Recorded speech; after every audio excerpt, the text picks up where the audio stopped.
everyone, this is Abhishek Manan. How are you students? I hope you all well. Welcome to the physics online class. So आज हम बात करने वाले हैं class 9 subject physics chapter 2 that is force and laws of motion and topic third law of motion. बहुत important topic है third law of motion. तो third law of motion basically होता क्या है? So according to the third law of motion Newton ने क्या कहा था? न्यूटन ने कहा था कि अगर कोई बॉडी है, अगर आप उस बॉडी पे कोई एक्शन करते हो, एक्शन मींस जब आप उसके ऊपर कोई फोर्स लगाते हो तो वो बॉडी भी आपको एक रिएक्शन फोर्स देगी. यानी कि अगर हमने किसी के ऊपर फोर्स लगाया है ना, तो वो दूसरी बॉडी भी आपको जवाब में कोई ना कोई फोर्स जरूर लगाएगी और इक्वल लगाएगी. इसी को कहा जाता है third law of motion. Okay, so according to the third law of motion Newton ने एक स्टेटमेंट दी. उसने कहा कि every action force is equal to and opposite to the reaction force. Every action is equal and opposite to the reaction. Every action is equal and opposite to the reaction. अब इसको समझने की कोशिश करिए. फॉर एग्जाम्पल ये एक body है और एक ये बॉडी है. ये बी बॉडी हो गई, ये ए बॉडी हो गई. इसने इसके ऊपर फोर्स लगाया F1. सबसे पहले ए ने बी के ऊपर फोर्स लगाया F1. अब ये जो बी है ये भी इसके ऊपर एक फोर्स लगाएगी, उसको क्या बोला जाएगा? F2 मान. तो सबसे पहले किसने लगाया? ए ने, दैट इज एक्शन.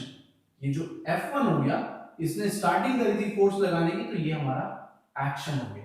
उसने बी ने क्या करा? बी ने ए पर उसके जवाब में फोर्स लगाया. उसने स्टार्टिंग नहीं करी थी, उसने इसके ऊपर उसके फोर्स को अपोज करने के लिए इसके ऊपर फोर्स लगाया.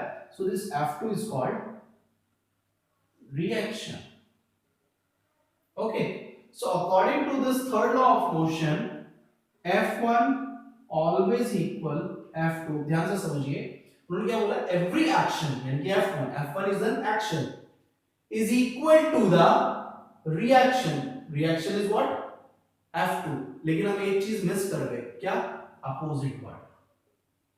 अपोजिट वर्ड का मतलब है कि अगर आपने F1 इस तरफ लगाया है तो F2 इस तरफ लगेगा. उन दोनों की डायरेक्शन एक दूसरे के अपोजिट होगी, और जो डायरेक्शन एक दूसरे के अपोजिट होगी इसका मतलब कि जो F1 है वो माइनस F2 के बराबर है. तो ध्यान से समझिए, ये इक्वल साइन क्या बताता है? कि इक्वल साइन बताता है कि हमारा जो फोर्स लग रहा है उसका मैग्नीट्यूड बराबर है. यानी कि अगर F1 हमने 10 न्यूटन का फोर्स लगाया है तो F2 भी 10 न्यूटन का ही फोर्स होगा. लेकिन ये माइनस क्या शो कर रहा है? ये माइनस शो कर रहा है कि डायरेक्शन जो है F1 और F2 की, that will be opposite to each other. समझ आया? तो ये इक्वल साइन मैग्नीट्यूड को शो करता है कि दोनों का मैग्नीट्यूड इक्वल है, और माइनस साइन क्या शो करता है? कि उन दोनों की एक दूसरे के opposite direction. Okay, so this F1 is equal minus F2. यानी कि जो एक्शन है वो इक्वल भी है और अपोजिट भी है रिएक्शन के. ओके, सो इससे हमारे पास एक और स्टेटमेंट आती है F1 plus F2 is equals to 0. यानी कि अगर आप एक्शन और रिएक्शन को प्लस कर दो तो जो नेट फोर्स बनेगा दैट विल बी 0 न्यूटन हमेशा. अब इसमें बहुत सारे लाइव एग्जांपल्स हैं थर्ड लॉ पे बेस्ड. बहुत सारे लाइव एग्जांपल्स हैं कि जो स्विमर्स होते हैं, स्विमिंग करते हैं ना, वो स्विमिंग भी थर्ड लॉ पे बेस्ड है. कैसे बेस्ड है? तो जब आपने देखा होगा जब स्विमर्स स्विमिंग करते हैं तो अपने हाथों से पानी को पीछे की ओर लेकर जाते हैं. तो जब वो हाथों से पानी को पीछे की ओर लेके जा रहे हैं, दैट इज द एक्शन. वो क्या कर रहे हैं? वो पानी के ऊपर फोर्स लगा रहे हैं. सही है ना? जो स्विमर्स होते हैं वो पानी को पीछे की ओर धकेलते होते हैं, तो वो एक एक्शन हो रहा है. अब उसके जवाब में हम आगे कैसे बढ़ते हैं? क्योंकि पानी हमारे ऊपर फोर्स लगाता है. दो चीजें हैं, देखो, एक हम और एक पानी. हमने पानी के ऊपर पीछे की ओर फोर्स लगाया और पानी ने हमारे तरफ आगे की ओर फोर्स लगाया और स्विमर आगे चला गया. इस तरह से हम तैर पाते हैं. सेम थिंग क्या होता है? हमारा जो चलना है, हमारा वॉकिंग, कि man walk on the base of this third law of motion. कि किसी भी पर्सन का चलना थर्ड लॉ पे बेस्ड है। कैसे? भी बहुत इंटरेस्टिंग क्वेश्चन है। कैसे? देखिए जब हम चलते हैं थोड़ा सा, हालांकि मेरी ड्राइंग अच्छी नहीं है, तो मान लो जैसे हम चलते हैं तो हमारे जो पैर हैं, जो फीट है हमारे, वो कुछ ऐसे होते हैं कि एक फीट ऐसे आगे बैलेंस रहता है, सॉरी इस तरह से एक ऐसे पैर रहता है और एक ऐसे पैर रहता है। ध्यान से समझिएगा। अब हमारा जो पैर रहता है, हम जब आगे की ओर बढ़ते हैं ना, तो हमारा क्या रहता है, इस तरह से रहता है, कई बार इस तरह से रहता है, कई बार आगे वाला पैर बिल्कुल बैलेंस होता है तो पीछे वाला पैर उठ जाता है, कई बार आगे वाला उठता है तो पीछे वाला। तो इसमें होता क्या है कि जो ये पैर है, ये पैर क्या कर रहा है, अर्थ को पीछे की ओर धकेल रहा है। जब हम चलते हैं तो हमारा पैर ऐसे आ जाता है, जैसे मान लीजिए ये अर्थ है, हमारा पैर ऐसे आता है, तो हमारा पैर क्या करता है, पैर अर्थ को पीछे की ओर धकेलता है। तो जब अर्थ को पीछे की ओर धकेलता है तो अर्थ ने आगे से रिएक्शन फोर्स करा हमारे ऊपर, और उसकी वजह से हम आगे की ओर चलते हैं। तो ये सब थर्ड लॉ पे बेस्ड एप्लीकेशंस हैं, जिसकी वजह से हमें पता लगता है कि थर्ड लॉ कहां कहां पे यूज होता है। और भी बहुत सारे एग्जांपल्स हैं, जैसे गन। जब आप गन चलाते हो, बंदूक चलाते हो, तो जब आपने ट्रिगर दबाया, जब हम ट्रिगर दबाते हैं तो फोर्स लगाया किसके ऊपर, बुलेट के ऊपर, बुलेट आगे गई। लेकिन जैसे ही बुलेट आगे जाती है ना, तो वो एक फोर्स देके जाती है, तो जो गन होती है वो पीछे की ओर जर्क मारती है। ध्यान रखना, जब भी आप गन चलाते हो तो जब आप बंदूक चलाओगे तो गन का थोड़ा बहुत झटका पीछे की ओर आता है, यानी कि जब आप बंदूक चला रहे हो तो गन पीछे की ओर जर्क करती है। तो वो जर्क इसीलिए करती है क्योंकि हमने फोर्स लगाया किसके ऊपर, ट्रिगर दबाने के साथ साथ किसके ऊपर फोर्स लगाया, बुलेट के ऊपर। लेकिन बुलेट ने रिएक्शन फोर्स दिया किसके ऊपर, गन के ऊपर। बात समझे? तो इस तरह से हमारे जो है थर्ड लॉ एप्लीकेशन बहुत सारे होते हैं। इसी तरह से हम देख पाते हैं कि थर्ड लॉ जो है हमारी डेली लाइफ में कहां कहां यूज होता है, और बहुत सारे एग्जांपल्स हैं जिसके भी यहाँ पर हम समझ पाते हैं कि थर्ड लॉ ऑफ मोशन किस तरह से हमारी डेली लाइफ में यूजफुल है। ओके,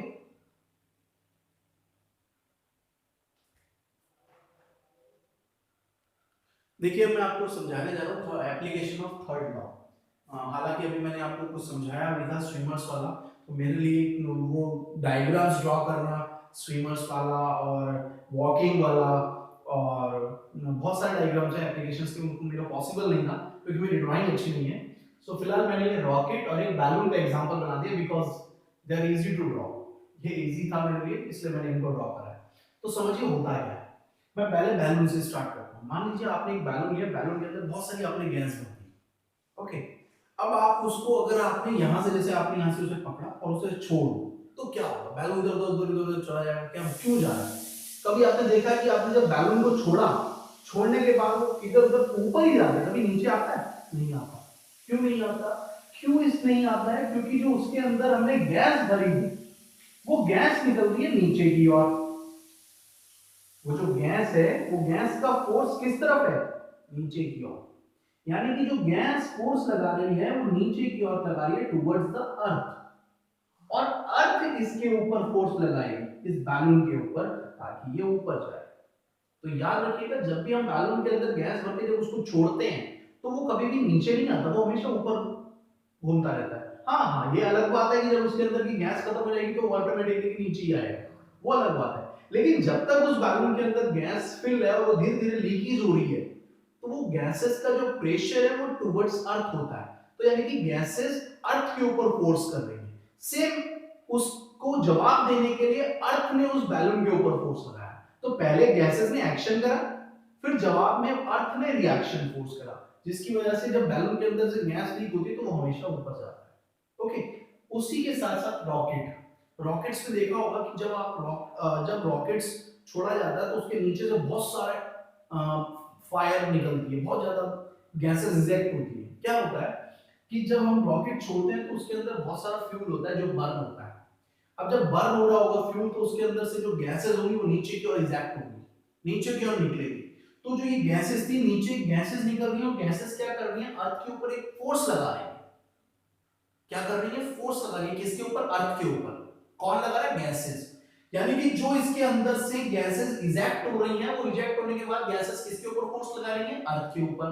तो यहां पर भी किसने फोर्स लगाया? गैसेस ने फोर्स लगाया ऑन अर्थ। अब अर्थ ने रिएक्शन फोर्स लगाना था किसके ऊपर? इस रॉकेट के ऊपर, जिसकी वजह से ये रॉकेट ऊपर जाता है। बात समझे? सबसे पहले गैसेस ने इजेक्ट होना है, दैट इज द एक्शन। फिर उसके बाद अर्थ ने इसको एक रिएक्शन फोर्स देना है, दैट इज द एक्शन। कई बार क्वेश्चन में ये भी आता है कि हमने एक चीज ने इस तरफ से फोर्स लगाया, जिसने उस तरफ से फोर्स लगाया, वो एक दूसरे को फोर्स एक दूसरे को कैंसिल आउट कर देते हैं। तो क्या इनमें एक्शन कौन है, इसमें रिएक्शन कौन है? तो आपको ये समझना है कि यहाँ पे एक्शन कौन कर रहा है? गैसेस। रिएक्शन कौन कर रहा है? अर्थ। ओके। अब कई बार ये भी क्वेश्चन आता है, कई बार ये भी क्वेश्चन आता है कि why action and reaction do not cancel to each other। ये मैं आपको बता देता हूं कि ये क्वेश्चन आता है कि why action and reaction do not cancel to each other। ये जनरली क्वेश्चन पूछा जाता है, why action and reaction do not cancel to each other। Okay. इस क्वेश्चन को समझाने से पहले मैं आपको एक और एग्जांपल समझाता हूं। मान लो ये एक बॉडी है, ओके। एक फोर्स मैंने इस तरफ से लगाया 10 न्यूटन का, और एक फोर्स मैंने इस फोर्स तरफ से लगाया 10 न्यूटन का। क्या ये बॉडी हिलेगी? नहीं हिलेगी। क्यों नहीं हिलेगी? क्योंकि दोनों तरफ से 10 न्यूटन का फोर्स लग रहा है। 10 न्यूटन का इधर से लगाया, 10 न्यूटन का इधर से लगाया, तो वो बॉडी बीच में रहेगी। क्यों रहेगी? क्योंकि इन दोनों ने एक दूसरे को कैंसिल कर दिया। लेकिन एक्शन और रिएक्शन, अब देखो ये F1 था, मान लो ये F2 है, समझ रहे हैं? और इन दोनों की डायरेक्शन भी अलग है, इन दोनों का अमाउंट भी अलग है। तो ये एक तरीके का एक्शन है, क्या ये एक तरीके का रिएक्शन है? नहीं, ये ना तो एक्शन है ना ही रिएक्शन। ये एक्शन रिएक्शन नहीं है। हाँ, ये बात अलग है कि इस F1 और F2 का अमाउंट इक्वल है, डायरेक्शन अपोजिट है, लेकिन ये एक्शन रिएक्शन नहीं है। क्यों नहीं है? क्योंकि एक्शन रिएक्शन कहां होते हैं? मान लो ये एक बॉडी है, एक बॉडी है, इसने उसके ऊपर रिएक्शन करा 10 न्यूटन का F1 फोर्स, इसने इसके ऊपर फोर्स करा F2 का।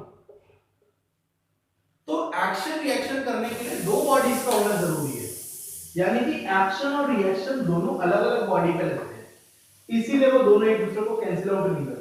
यहाँ पे 10 न्यूटन इसके ऊपर लग रहा है, यहाँ पे 10 न्यूटन इसके ऊपर लग रहा है, तो क्या एक ही बॉडी के ऊपर 10 न्यूटन दोनों तरफ से लग रहा है? नहीं, तभी तो वो दोनों हिल रही है बॉडी। इसने इसको 10 न्यूटन का धक्का मारा तो इधर आ जाएगी, इसने उसको 10 न्यूटन का धक्का मारा तो उधर चली जाएगी। तो दोनों पे अलग अलग तरह से फोर्स लग रहा है। लेकिन यहाँ पे क्या हो रहा था?